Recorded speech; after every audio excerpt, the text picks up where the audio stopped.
Welcome to this explainer.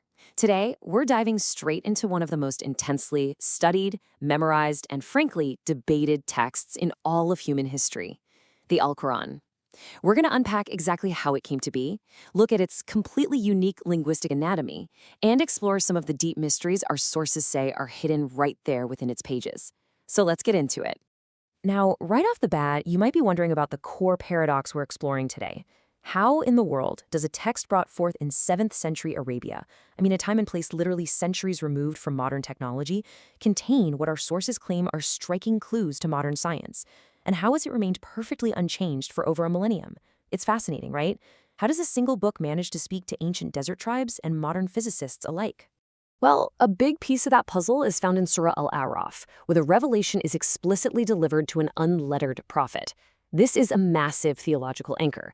Because the Prophet Muhammad could neither read nor write, our sources explain that the incredibly complex linguistic, historical, and thematic structures of the text bypass traditional human authorship entirely. Actually, it sets the whole stage for the claim that the book is a direct divine dictation, rather than just some human invention. Part 1. The 23-year journey and assembly. Okay, picture this timeline. It all starts on a single, completely silent night in the mountain cave of Hira. From there, the text wasn't just dropped all at once. It was revealed gradually over 23 years. This allowed the verses to address specific, real-time events and slowly build a community. But, the real turning point for the physical book happened after the prophet passed away. During the intense battle of Yamama, a lot of the companions who had memorized the text were tragically killed. This huge loss sparked a super urgent compilation process under the first caliph, Abu Bakr. And that eventually led to the standardized, unified written copy we know today, the Uthmani Mushaf, which remains exactly the same. But get this, the written page? That's really only half the story. The text was and still is safeguarded by something called HIPS. This is literally an unbroken 1,400-year-old human chain of memorization. Just imagine trying to memorize a book the length of the New Testament perfectly. Down to the exact pronunciation of every single syllable. And it's locked into the memories of millions of people across the globe, generation after generation. It's this brilliant dual preservation system of written text and human memory that locked the original recitation firmly in place. Part 2. The linguistic anatomy.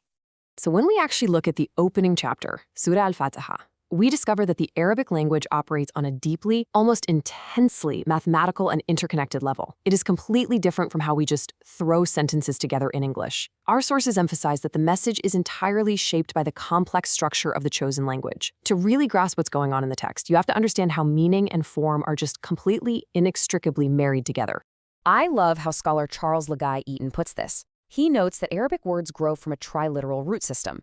It's basically like an inexhaustible tree bringing forth new leaves. The consonants form the body of the word, right? But it's dead, totally unpronounceable, until the vowels are added to breathe life into it, acting as its soul. Because of this, a single root concept can branch out into dozens of interconnected meanings. It gives the text this incredible, layered depth. To put that into perspective, it's crucial to see how Islamic theology views the text differently from, say, other scriptures. Look at the Bible. It's often described as a historical anthology, kind of like a beautifully complex coat of many colors, written by multiple inspired authors over thousands of years.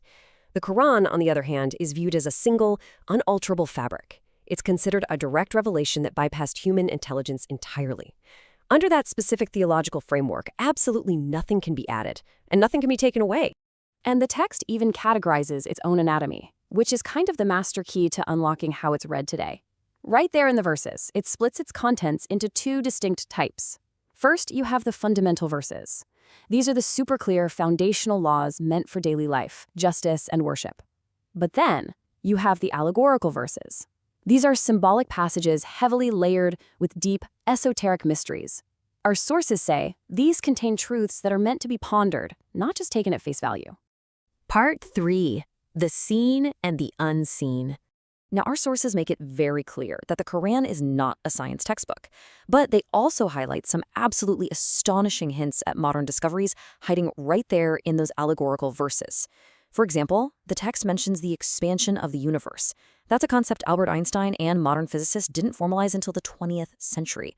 It also explicitly mentions the divine ability to reconstruct humans down to their very fingerprints.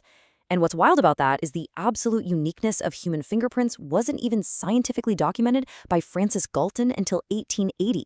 Yet that hint just sat there for centuries.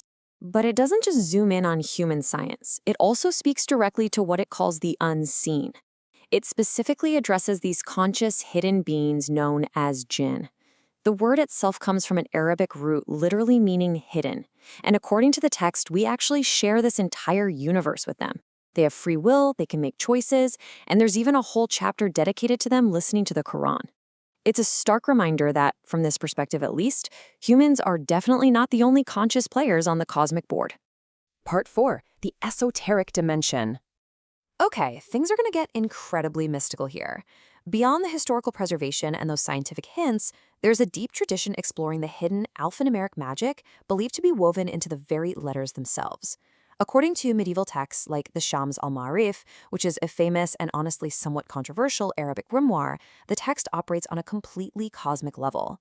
This tradition posits that every single Arabic letter in the Quran isn't just a sound you make with your mouth. No, each letter is a cosmological key connected directly to planetary spheres and angelic forces. It literally views the text as a blueprint of the universe itself. And there is this breathtaking, esoteric concept of divine encapsulation that comes with it. Watch how this knowledge funnels down. It's amazing.